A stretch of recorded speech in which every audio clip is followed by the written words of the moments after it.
Members of Congress, I have the high privilege and distinct honor of presenting to you His Excellency Narendra Modi, the Prime Minister of the Republic of India.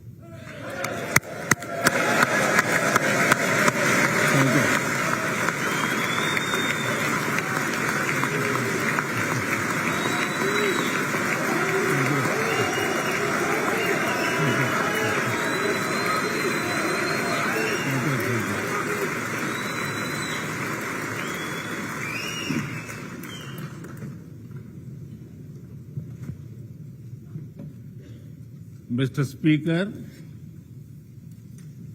Madam Vice President,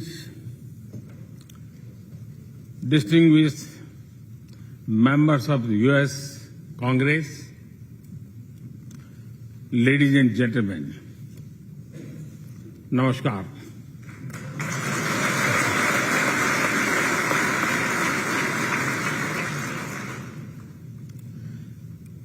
It is always a great honor to address the United States Congress.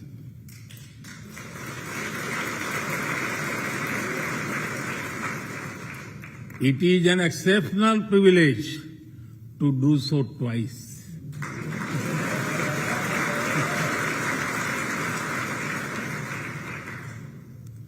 For this honor, I extend my deepest gratitude on behalf of the 1.4 billion people of India.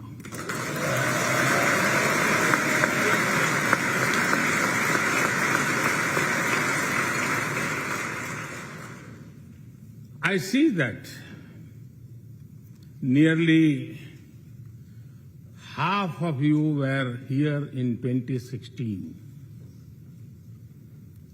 I feel your warmth as old friends. I can also see the enthusiasm of a new friends in the other half. I remember Senator Harry Reid, Senator John McCain, Senator Orrin Hatch, Elijah Cummings, Elsie Hastings, and others who I met here in 2016 and who are sadly no longer with us. Mr. Speaker, standing here 7 Junes ago, that is the June when Hamilton swept all the awards, I said that the hesitations of history were behind us. Now, when our era is at a crossroads, I am here to speak about our calling for this century.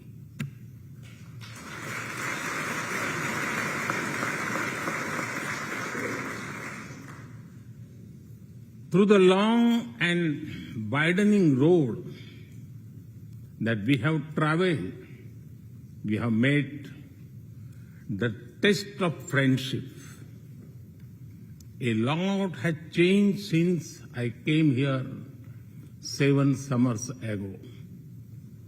But a lot has remained the same, like our commitment to deepen the friendship between India and the United States.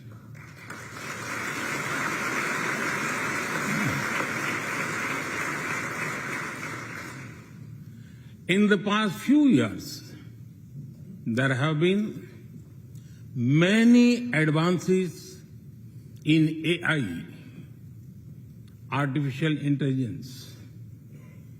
At the same time, there have been even more momentous development in another AI, America and India.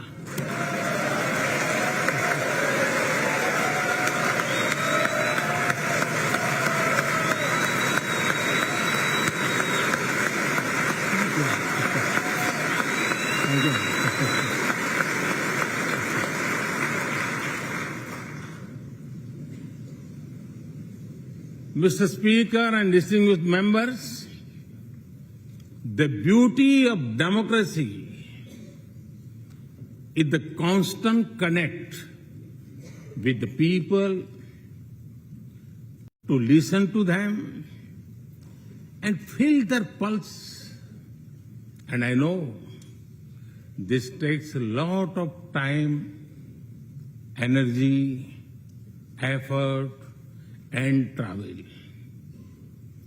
It is a Thursday afternoon, a fly-out day for some of you.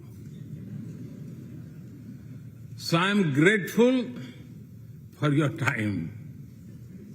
I also know how busy you have been this last month.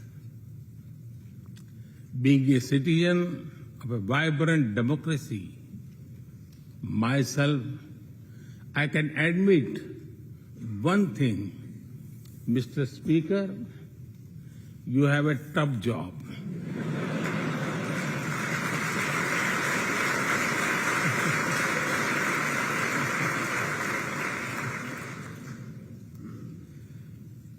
I can relate to the battles of patience, persuasion, and policy. I can understand the debate of ideas and ideology. But I am delighted to see you come together today to celebrate the bond between world's two great democracies, India and the United States. Thank you.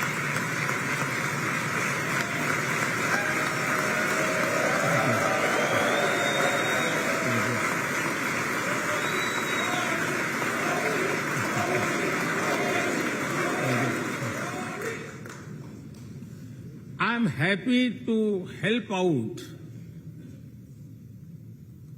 I'm happy to help out whenever you need a strong bipartisan consensus.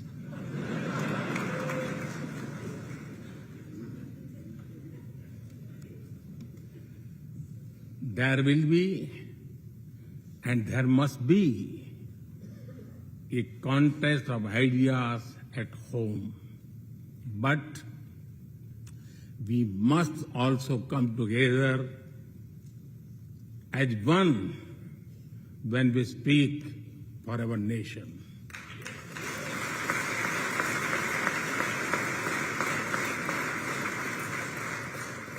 And you have shown that you can do it. Congratulations.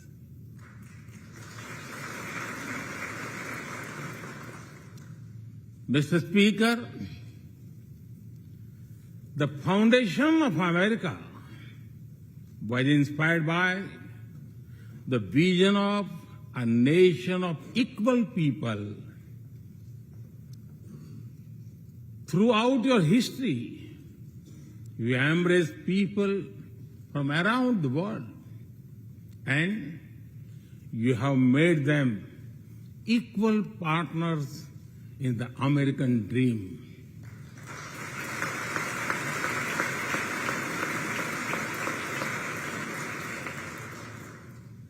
There are millions here who have roots in India.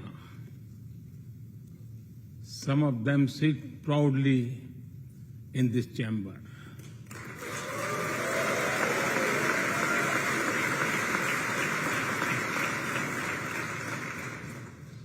And there is one behind me. who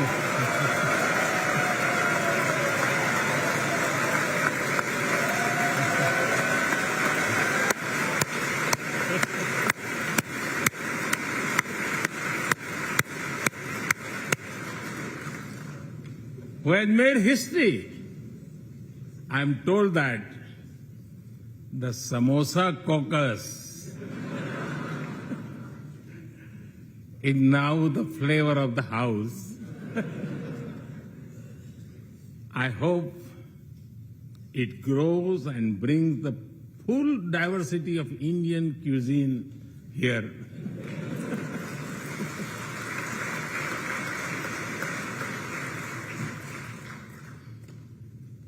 Over 2 centuries, we have inspired each other through the lives of great Americans and Indians. We pay tribute to Mahatma Gandhi and Martin Luther King Jr.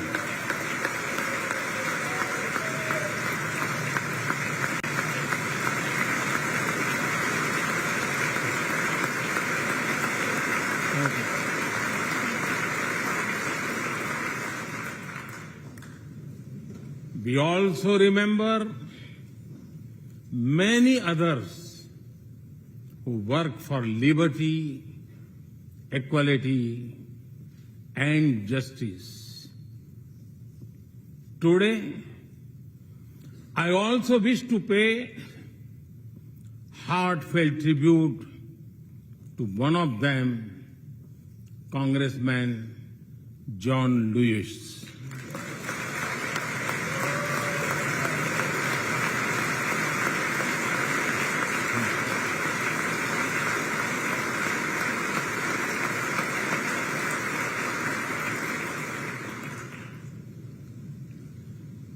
Mr. Speaker,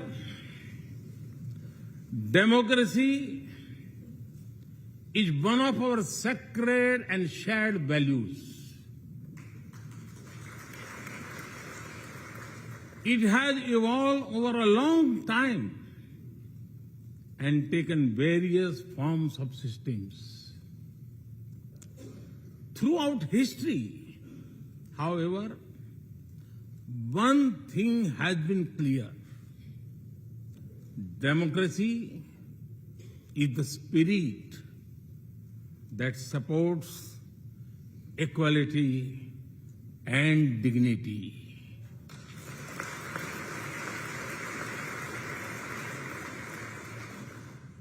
Democracy is the idea that welcomes debate and discourse. Democracy is the culture that gives wings to thought and expression. India is blessed to have such values from times immemorial. In the evolution of the democratic spirit, India is the mother of democracy.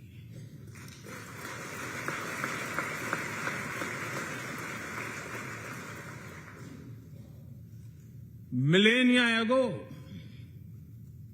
our oldest scripture said, Ekam Sat Vipra Bahudha Vadanti. It means the truth is one, but the wise express it in a different ways. Now, the US is the oldest and India the largest democracy. Our partnership augurs well for the future of democracy.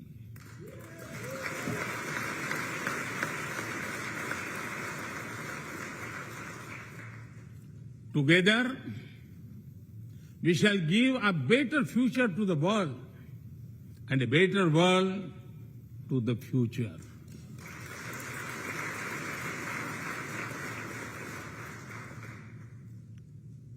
Mr. Speaker, last year, India celebrated 75 years of its independence.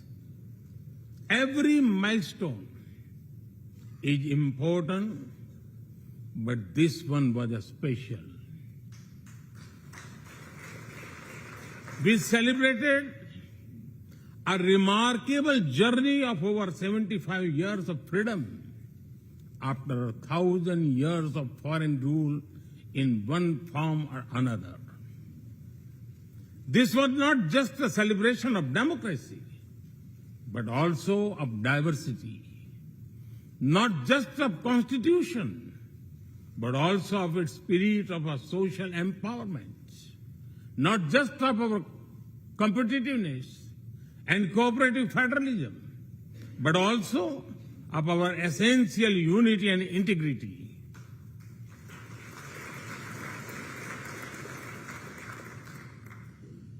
We have over 2,500 political parties.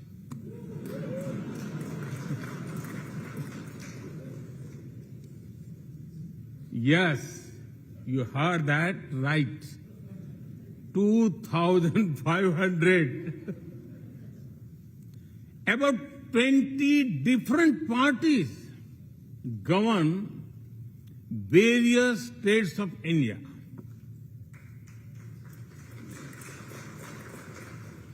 We have 22 official languages and thousands of dialects, and yet we speak in one voice.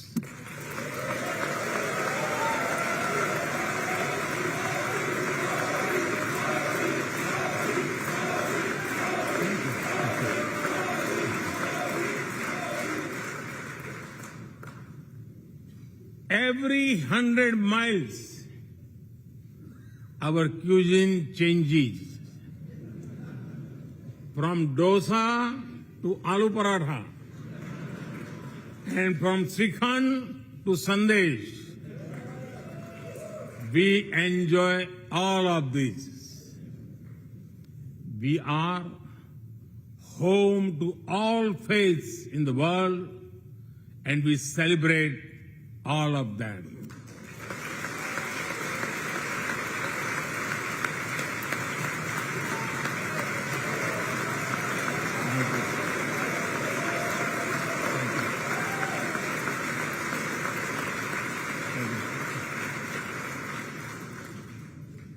In India, diversity is a natural way of life. Today, the world wants to know more and more about India. I see that. Curiosity in this house too. We were honored to receive over 100 members of the U.S. Congress in India over the last decade.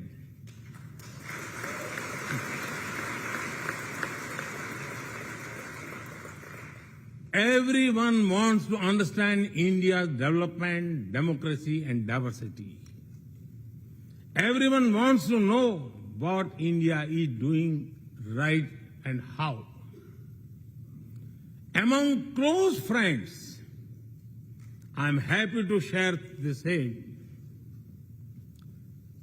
Mr. Speaker, when I first visited the U.S. as a Prime Minister, India was the 10th largest economy in the world.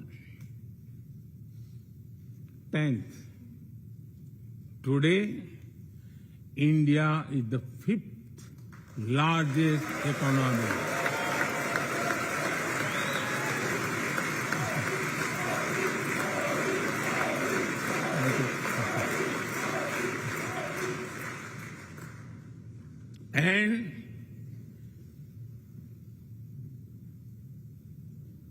And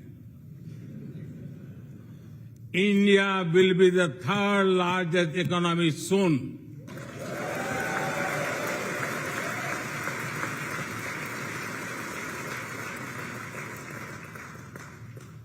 We are not only growing bigger, but we are also growing faster. When India grows, the whole world grows.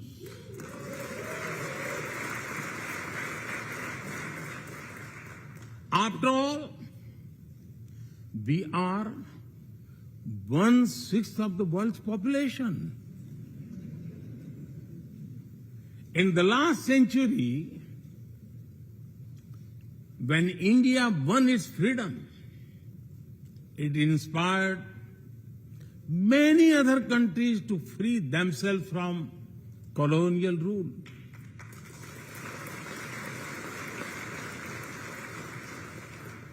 In this century, when India sets benchmark in growth, it will inspire many other countries to do the same.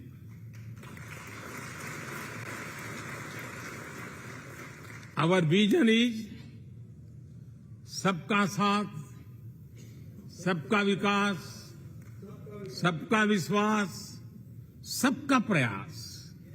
It means together for everyone's growth, with everyone's trust and everyone's efforts. Let me share with you how this vision is translating into action with speed and scale. We are focusing on infrastructure development. We have given nearly 40 million homes to provide shelter to over 150 million people.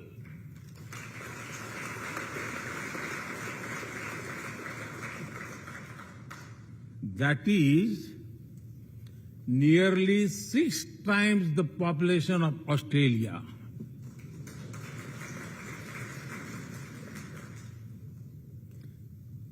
We run a national health insurance program that ensures free medical treatment for about 500 million people.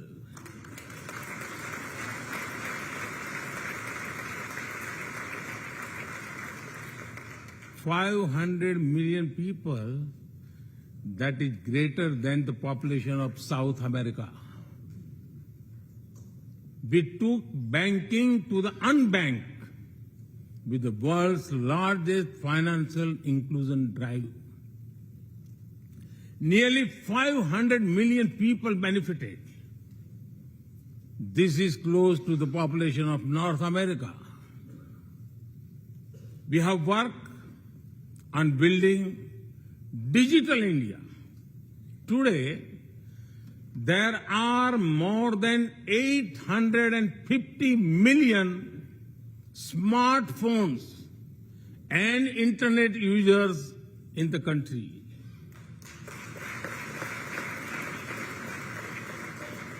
This is more than the population of Europe.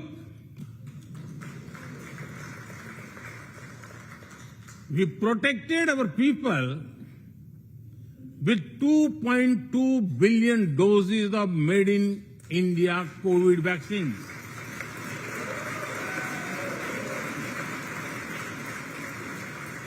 And that too free cost.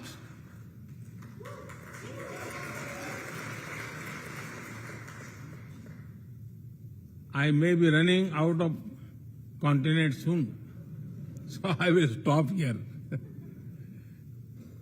Distinguished members, the Vedas are one of the world's oldest scriptures.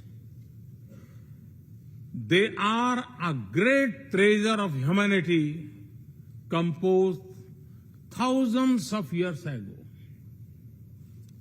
Back then, women sages composed many verses in these Vedas. And today, in modern India, women are leading us to a better future.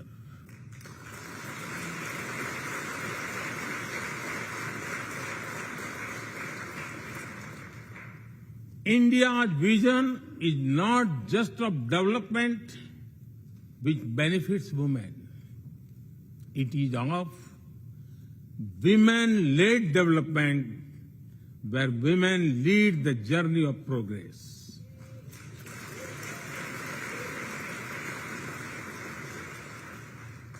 A woman has risen from a humble tribal background to be our head of states.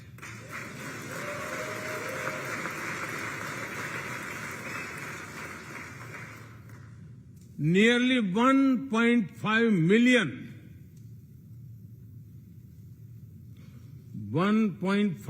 million elected women lead us at various levels. And that is of local governments. Today, women serve our country in the Army, Navy, and Air Force. India also has the highest percentage of women airline pilots in the world.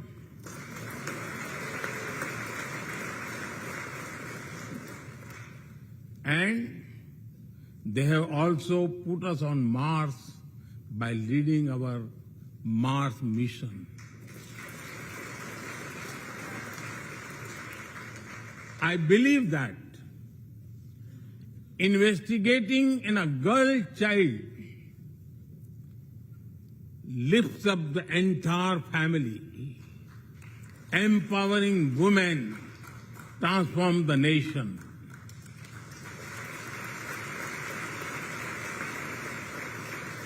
Mr. Speaker, India is an ancient nation with a youthful population. India is known for its traditions, but the younger generation is also making a hub of technology, be it creative reels on Insta or real-time payments.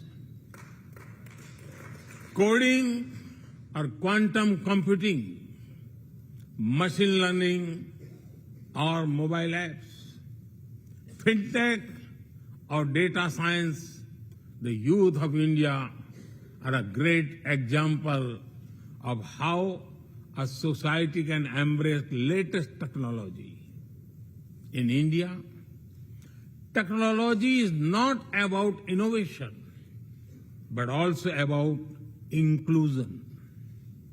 Today, digital performance are empowering the rights and dignity of people while protecting privacy. In the last 9 years, over 1 billion people got a unique digital biometric identity connected with their bank accounts and mobile phones. This digital public infrastructure helps us reach citizens within seconds with financial assistance. 850 million people receive direct benefit financial transfers into their accounts. 3 times a year, over 100 million farmers receive assistance in their bank accounts at the click of a button. The value of such transfer has crossed $320 billion. And we have saved over $25 billion in the process. If you visit India, you will see everyone is using phones for payments, including street vendors. Last year, out of every 100 real-time digital payments in the world, 46 happened in India.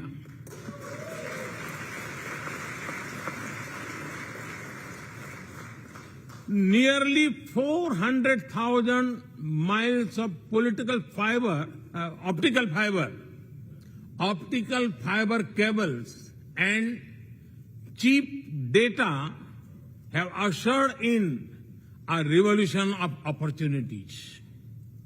Farmers check weather updates. The elderly get social security payments. Students access scholarships. Doctors deliver telemedicine. Fishermen check fishing grounds, and small businesses get loans with just a tap on their phones. Mr. Speaker, a spirit of democracy, inclusion, and sustainability defines us. It also shapes our outlook to the world. India grows while being responsible about our planet. We believe, Mata Bhumihi Putro Aham Prithviya. This means the earth is our mother and we are her children.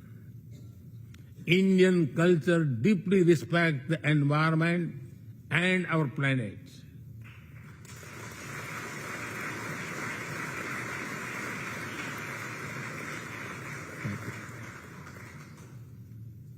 While becoming the fastest growing economy, we grew our solar capacity by 2,300%. Yes, you have heard right. 2,300%.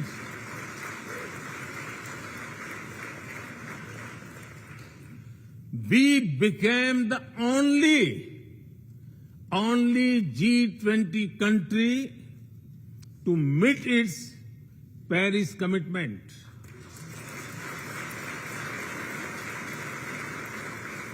We made renewables account for over 40% of our energy sources, 9 years ahead of the target of 2030.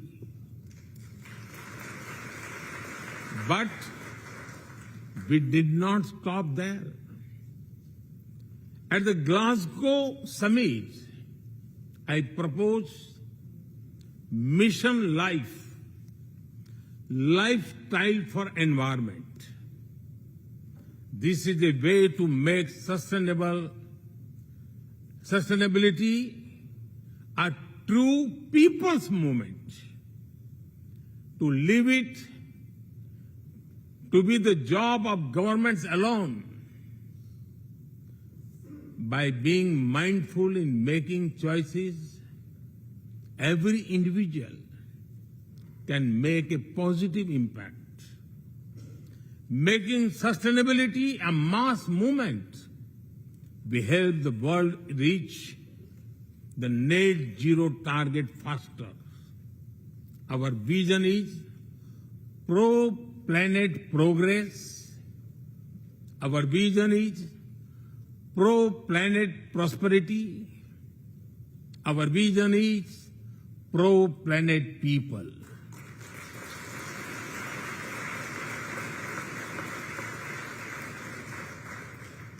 Mr. Speaker, we live by the motto of Vasudhaiv Kutumbakam, or the world is one family.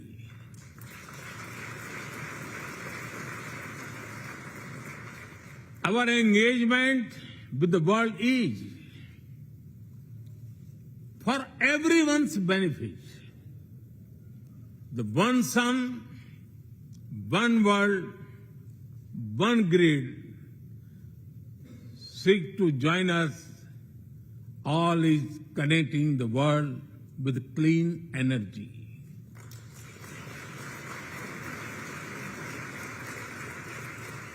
One Earth, One Health is a vision for global action to bring quality health care to everyone, including animals and plants.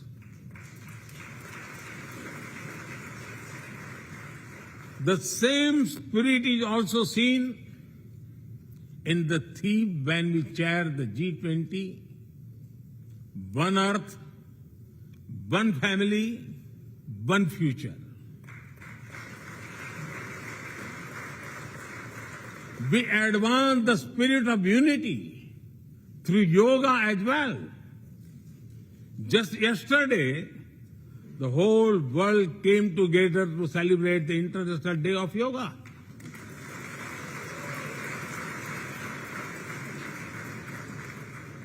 Just last week, all nations joined our proposal at the UN to build a memorial wall to honor the peacekeepers.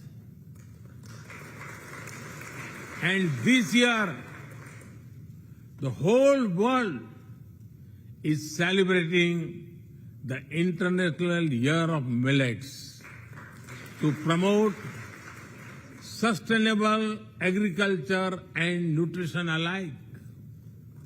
During COVID, we delivered vaccines and medicines to over 150 countries. We reach out to others, being disasters as first responders, as we do for our own. We share our modest resources with those who need them the most. We build capabilities, not dependencies.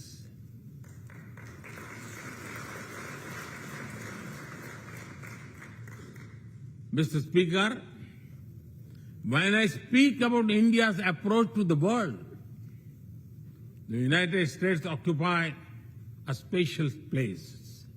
I know.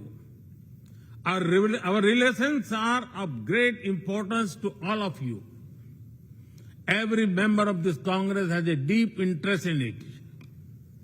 When defense and aerospace in India grow, industries in the state of Washington, Arizona, Georgia, Alabama, South Carolina, and Pennsylvania thrive.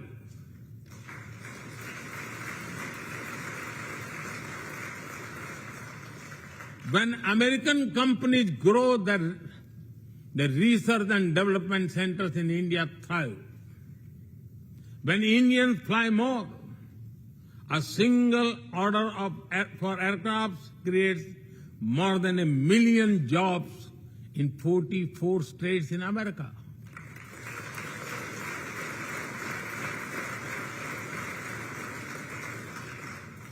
When an American phone makers invest in India, it creates an entire ecosystem of jobs and opportunities in both countries. When India and US work together on semiconductors and critical minerals, it helps the world in making supply chains more diverse, resilient, and reliable.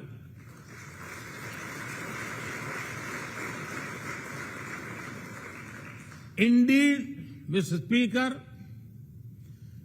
we were strangers in defense cooperation at the turn of the century.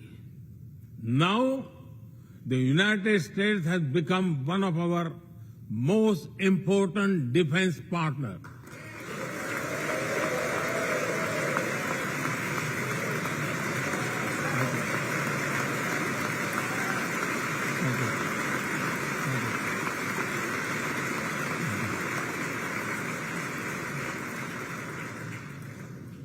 Today, India and the US are working together in space and in the seas, in science and in semiconductors, in startups and sustainability, in tech and in trade, in farming and finance, in art and artificial intelligence, in energy and education, in healthcare and humanitarian efforts.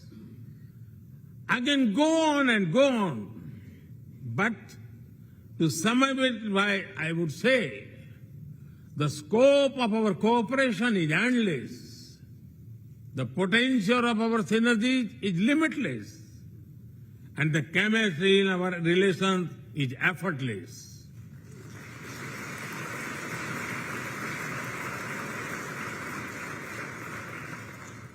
In all this, Indian Americans have played a big role.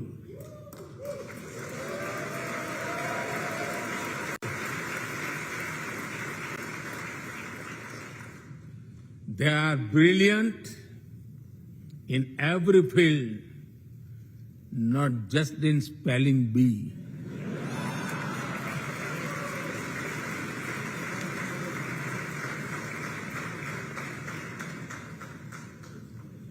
With their hearts and minds, talent and skills, and the love for America and India, they have connected us. They have unlocked doors. They have shown the potential of our partnership. Mr. Speaker, distinguished members, every Indian Prime Minister and American President of the past has taken our relationship further. But our generation has to honor of taking it to greater heights.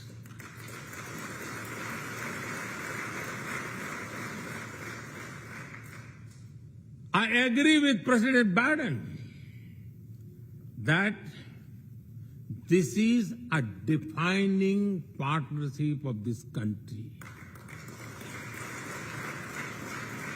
because it serves a larger purpose: democracy, demography, and destiny give us the purpose. One consequence of globalization has been to cover over concentration of supply chains. We will work together to diversify, decentralize, and democratize supply chains.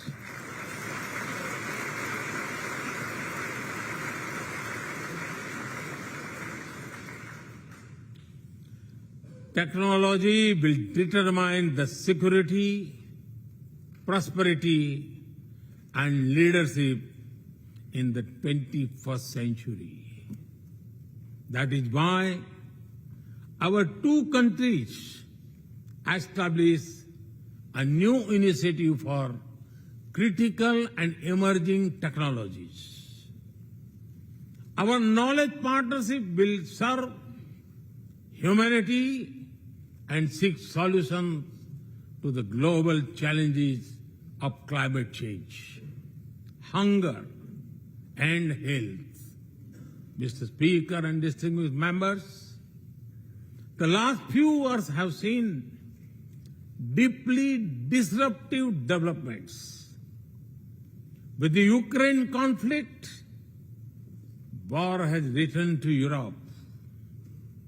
It is causing great pain in the region. Since it involves major powers, the outcomes are severe.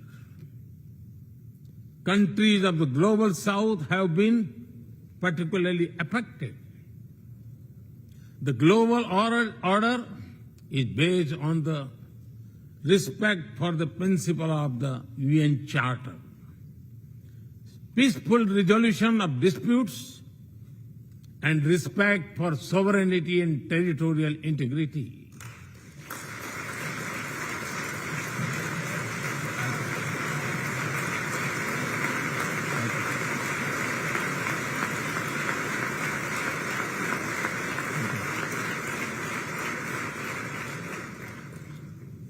as I have said directly and publicly, this is not an era of war.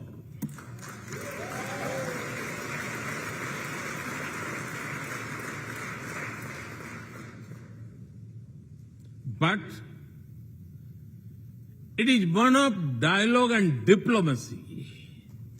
And we all must do what we can to stop the bloodshed and human suffering.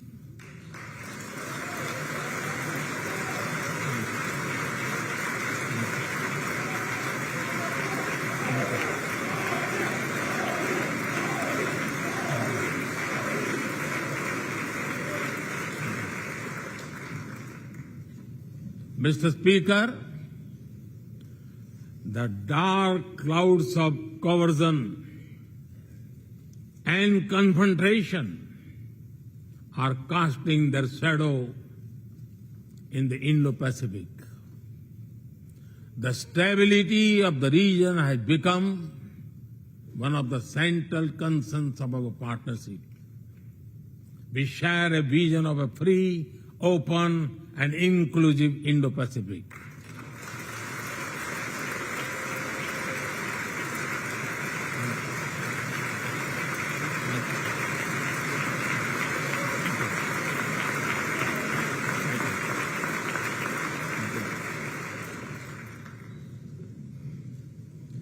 Connected by secure seas, defined by international law, free from domination, and anchored in ASEAN centrality.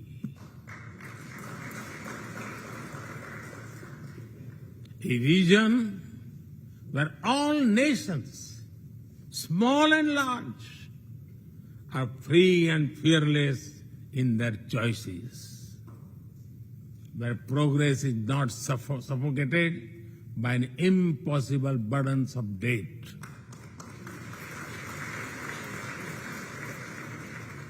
Where connectivity is not leveraged for strategic purposes, where all nations are lifted by the high tide of shared prosperity. Our vision does not seek to contain or exclude, but to build a cooperative region of peace and prosperity. We work through regional institutions and with our partners from within the region and beyond. Of this, Quad has emerged as a major force of good for the region.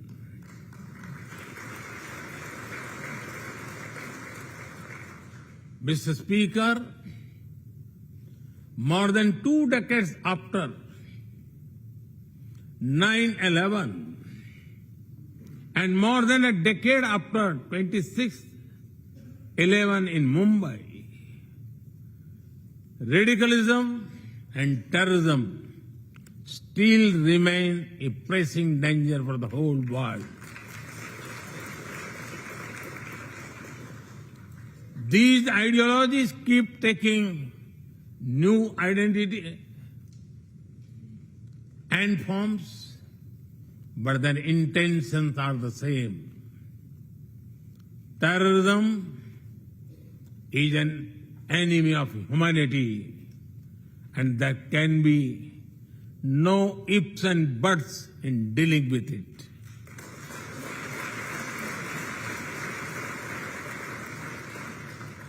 We must overcome all such forces sponsoring and exporting terror.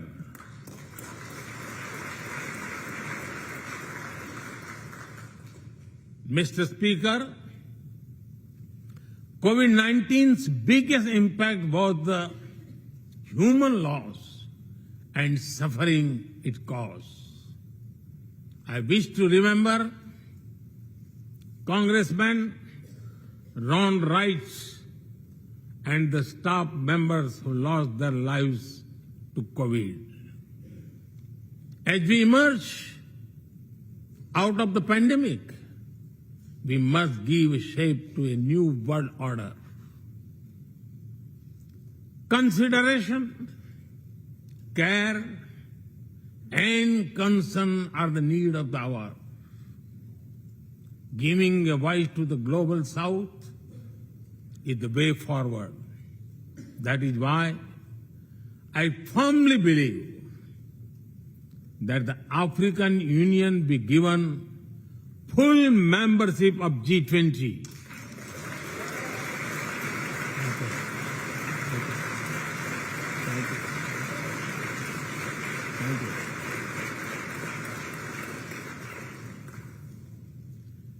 We must revive multilateralism and reform multilateral institutions with better resources and representation that applies to all our global institutions of governance, especially the United Nations. When the world has changed, our institutions too must change, or risk getting replaced by a world of rivalries without rules. In working for a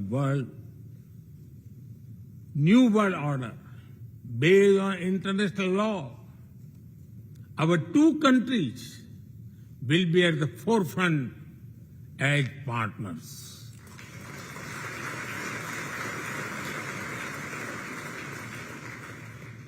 Mr. Speaker and distinguished members, today we stand at a new dawn in our relationship that will not only shape the destiny of our two nations, but also that of the world. As the young American poet Amanda Gorman has expressed, when day comes, we step out of the shade, aflame and unafraid. The new dawn blooms as we free it. For there is always light if only we are brave enough to see it.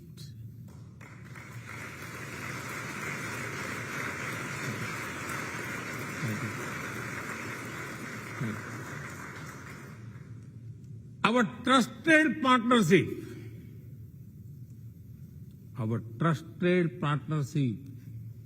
is like the sun in this new dawn that will spread light all around.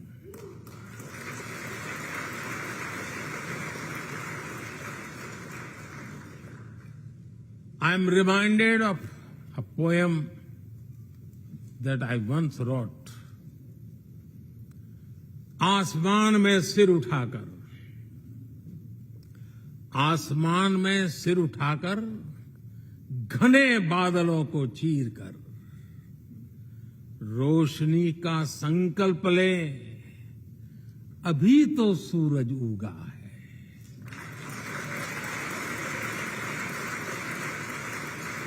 अभी तो सूरज उगा है।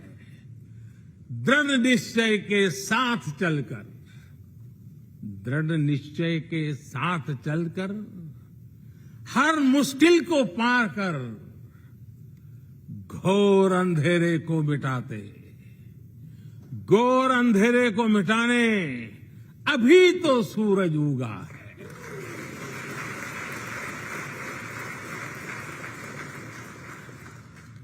If I were to say it in English, it would be rising its head in the skies, piercing through the dense clouds with the promise of light. The sun has just risen, armed with a deep resolve, overcoming all the odds to dispel the forces of darkness. The sun has just risen.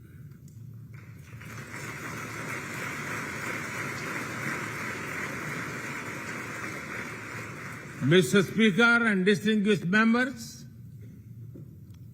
we come from different circumstances and history, but we are united by a common vision and by a common destiny. When our partnership progresses, economic resilience increases, innovation grows, science flourishes, knowledge advances, humanity benefits, our seas and skies are safer, democracy will shine brighter, and the world will be a better place. That is the mission of our partnership. That is our calling for this century. Mr. Speaker and distinguished members, even by the high standards of our partnership, this visit is one of the great positive transformation. Together, we shall demonstrate that democracy is better and democracy deliver.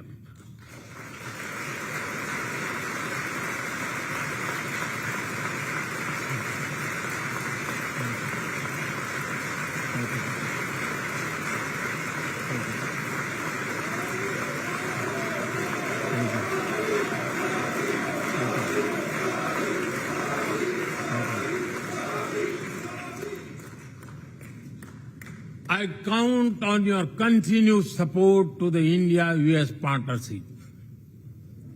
When I was here in 2016, I said that our relationship is primed for a momentous future. That future is today.